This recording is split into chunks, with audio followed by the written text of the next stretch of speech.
If you're into true scary stories and true crime, make sure to subscribe to the channel for new videos every week. For context, I'm a DoorDash driver. It was a late night, almost 1 a.m. I got an order from a gas station that told me to take the order to the home and leave it at the door. Easy, good pay, simple enough. But later I get an order from Taco Bell and immediately notice it's the same address I just delivered to. Now I live in Florida where single-story homes are the norm. This was a giant apartment-style building, but it was turned into a house. The order said, "Hand it to me," with a special note, "Come upstairs." I immediately got a bad feeling. Both were small orders. Why pay double the delivery fee for establishments that are only 40 feet from each other? As I walked up to deliver the order, I couldn't hear anything. The curtains were drawn on the windows, and I could clearly see inside, as all the lights were on. On the first delivery, just before this one, all the lights were off.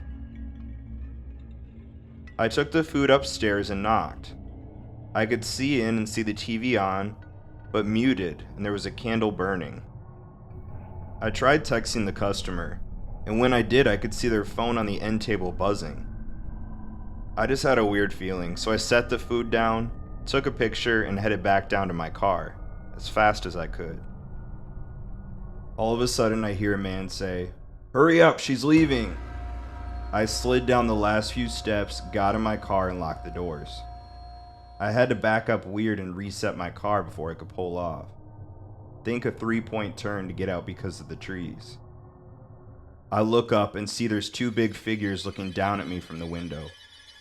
One of the downstairs doors was now open. I have no clue what was going on, but it wasn't good. I called support and explained what happened, and they were actually very helpful. She told me she'd be marking that place as unsafe. I told myself I would never deliver that late again, unless I absolutely had to. The cell service wasn't great in this location, and although I'm always strapped, if they are too, and I'm outnumbered, I'm screwed.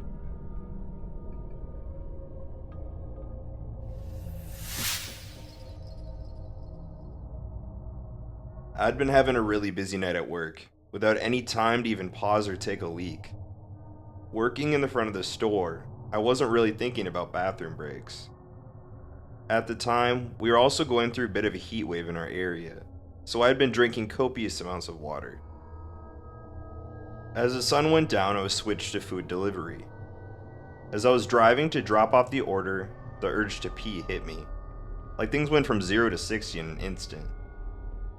Thankfully, I was close enough to the customer so I could get this one over with quickly. Or so I thought.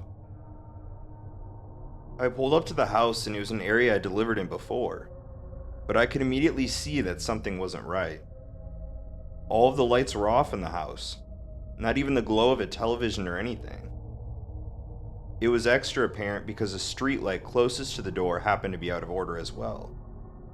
And on top of it all, the block was dead quiet. This is a big university area, and obviously there aren't many student renters in July.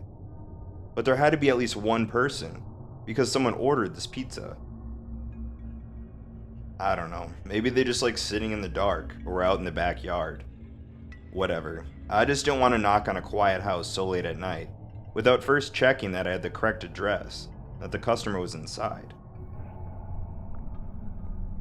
It was scorching that night, even after sundown. My car's AC is a joke, and the piping hot pizzas didn't help things much. So I try and open the door as infrequently as possible to keep any cool air in. I called the number the customer provided, and the voice on the other end said, kind of out of breath, "Yeah?" I just tried to keep it clear and concise. "Hey, it's your pizza driver out front, but there doesn't appear to be anyone home." And the customer replied, still gasping for air, "Yeah, I'm not home." I had to pee so badly at that point that I was much less patient than I'd be otherwise. "Well, we're gonna have to terminate your order because I arrived in the stated delivery window and you were supposed to pay in cash. So I don't know what to tell you. Plan ahead next time." I instantly regretted letting my bladder do the talking for me, as a voice on the other end came through more clearly, as a young, bubbly, and very distraught girl, who couldn't have been older than 20 or 25. "Oh my gosh, I am so sorry. I was running down the street so I could barely hear you," she cried. "I switched you out of my AirPods. Is that better? Sorry, I completely lost track of time at work, but I knew you were coming. That's why I'm running home right now. Please don't leave. I'm starving and I don't have a car. Seriously, please don't leave. 5 minutes tops, okay?" I know what it's like to be hungry, running late, and having no car. Plus, when I heard her voice, I began to remember having delivered to this place before, and she'd always been perfectly nice. Now I feel bad for snapping at her. I tried to walk it back while looking out my window for spots to pee. No, my bad. I'm letting the heat get to me. It's not your fault. No need to rush. I'll see you when you get here." I hung up and while surveying the street, started to think I was really out of luck. All of the houses had people in them and were close together, so there was no clump of trees or any out-of-way patches or land where I could pee. Of course, I had tossed away my empty water bottle at the last delivery because I'm an idiot. Finally, I decided it was escalating to the point of an emergency, and the safest bet was to use the bush in front of the girl's house. Thankfully, since the streetlight was out, no one would see me. Animals pee outside all the time. Humans are animals, it's fine. I scurried over to the tallest bush in her yard. She didn't really have much of a yard, more like a walkway lined with bushes and flowers that ran adjacent to her front door. The biggest cluster of bushes, the only one where I could be sure there'd be no visible splatter on the side of the house, was about 4 feet from her front door. I looked both ways, unzipped, and let it fly. After the initial millisecond of relief, I noticed the sound was off, more like pissing on something solid than something leafy. I started panicking, thinking I aimed wrong. But once I start, I can't stop midstream, so I kept squinting into the darkness to see if maybe I was hitting a rock. Instead, all of a sudden, I heard a way more concerning noise. A deep voice exclaiming, "What the fuck?" And before I could turn around, assuming I'd been caught by a neighbor, a man came leaping out of the bushes. He blew by me, brushing my golden shower off of him. He spit on the ground, so I think I might have gotten him in the face. I didn't see where he went after a few paces, but this next part is kind of a blur. I do think I remember hearing a car screech out from a bit further away, but I don't remember. By that point, I had gotten some night vision, so I was able to make out his height, build, and outfit, but only the most general details of each. I was in such shock I didn't even zip up. I just stood there and tried to figure out what happened.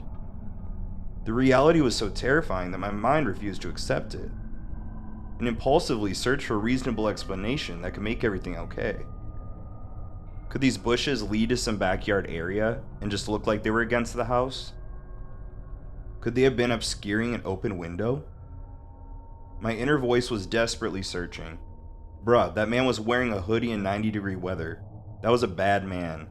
You're in a bad situation. But the very idea that I was within inches of a guy who would be hiding out in bushes at all, let alone in front of a young woman's house at night, something wasn't right, and I wasn't ready to grapple with that yet. I was coping by not coping. My fight or flight response failed me at that point, because I did the absolute last thing I should have done and approached the bushes. I needed to validate that there must have been a good reason for a man in a hoodie to be behind these bushes in the middle of the night. So I walked over to the side, turned on my phone's flashlight, and tried to peer around the line of shrubbery. Pro tip: as scary as things may look in the dark, seeing them with a single beam of your flashlight can sometimes make it worse. That's when I saw the bag. There was a tattered drawstring bag sitting behind the bushes. Once I maneuvered it over and pulled it open, I saw a sharp knife, a roll of duct tape, and a bottle of pills. The delusions officially broke, and all the adrenaline, endorphins, and self-preservation instincts kicked in. The only thought I had now was get back to the car. I dropped my bag, booked it across the street, got in my car, and slammed the pedal to the floor before the door was even all the way closed. I went as fast as I could until I hit a red signal. Then I pulled off to the side and realized I shouldn't be driving any more than necessary in the condition I was in. I pulled into the parking lot of a 24-hour drugstore and took a breath. I was finally calm and coherent enough to zip up and formulate a plan of action. My first lucid thought was, who do I call first? The police or the girl whose house that was? I thought about it for what could have been maybe 10 seconds, but it felt like an hour. And then I decided, okay, I'm in my locked car with the engine running. If trouble starts, I can drive away. I know something's up, and she might not. But as I was dialing her number, it occurred to me, what if there was no girl? I thought I remembered delivering to that house before, but what if I was wrong? What if the girl on the phone was just a decoy to get me there? To rob me? Or worse? Every pizza guy on the planet has seen the Evil Genius documentary by now, so I thought. She called me all out of breath. She wasn't home. The whole thing just seemed off, and I can't risk it, so I'll start with the cops. I called 911 and the operator was very helpful in keeping me calm, because I was a complete wreck by this point. He kept assuring me that someone would be there soon. I kept telling them they had to get there before the girl did, but I was trying to express 3 thoughts at once and really damaging my own credibility. It came out more as, you've got to save this girl because he wasn't after me, I was just delivering a pizza. Unless they were after me, in which case there may not be a girl, but I talked to one on the phone, so you should find out if there's a girl. But if she's real, she doesn't know about the guy who was also real. At this point, they basically asked me to stop talking and stay on the line. But that was when I saw an incoming call from the customer. I couldn't answer it without disrupting my 911 call, so I just ignored it. But then she sent me a text. Hey, I'm here, I don't see you. I told 911 she was there, and they said officers were only minutes away. But who knows how long that actually meant, especially after I'd given such a scattered account of events. I just felt overwhelmed with guilt. My rational mind said the odds of her being a decoy girl for some scam targeting pizza guys were low, and the odds of her being the intended victim of a predator were high. So I put my 911 call on mute and turned back, heart absolutely pounding out of my chest the entire way. Then I took 911 off mute and told them I had returned to look for the girl. They weren't happy about that, but I saw her searching past the parked cars in the street to see if one of them was mine, so I waved her down, flashing my brights.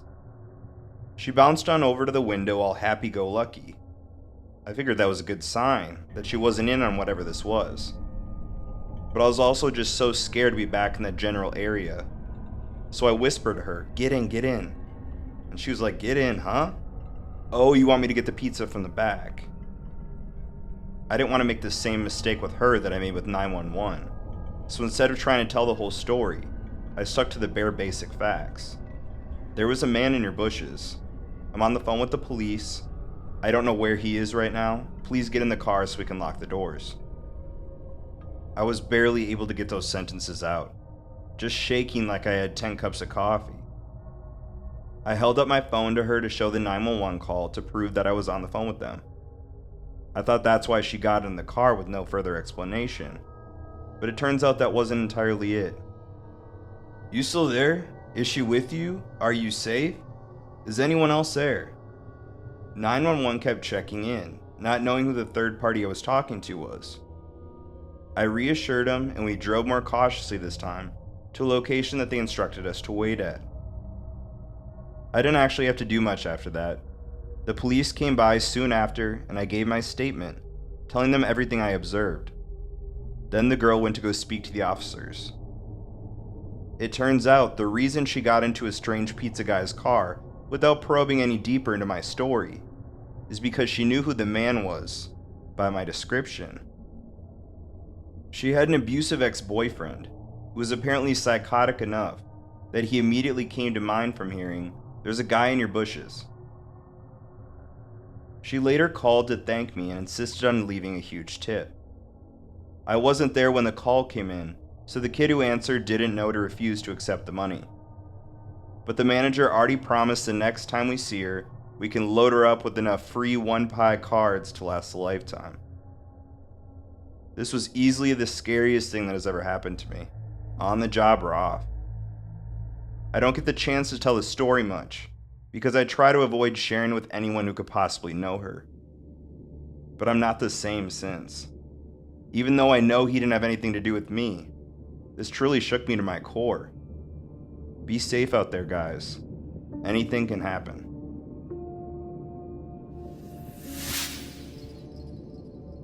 This happened several years ago, and I won't go into a ton of detail because Google exists, and I don't want to pinpoint where it happened by saying too much. I had worked at a big pizza chain for almost a year at this point, so I was aware of a lot of the dangers of the job. Robberies, drunken morons, naked people. But this instance really made that sink in. A girl had been reported missing in our area under suspicious circumstances. It was a big deal in a relatively small town, where things like that don't happen frequently. It was all over the news. Billboards were being put up, the whole shebang. A few weeks after the initial report, they announced an arrest. They had the guy, and no question that he was the one who did it. When I got to work that day, someone asked me if I had seen the announcement. I hadn't yet, so I pulled up the news article on my phone. Holy crap. I know that name. I know that address. I know that face. A month or so prior, I had delivered to this guy. His apartment complex was just a few blocks down the road. To add to the creep factor, this dude lived in a complex with several buildings, where each one had a locked door to get into the building. It's full of young kids that are almost always drunk and ignorant, so I've had issues in the past. Due to that, I made a point to always have customers come and meet me at the main door, as opposed to being buzzed in and going to their unit. Usually it wasn't a huge deal, but this dude really tried to press the issue and had several excuses to why he couldn't come down. Each one was met with, "Company policy doesn't allow me to do that," until he finally caved and came down. He was less than enthused, but paid for his pizza and I went about my way. As a female, and given that this happened within a few weeks of him kidnapping and killing that other girl, I am so immensely grateful for all the drunken morons that caused me to stop going inside of the buildings at this complex.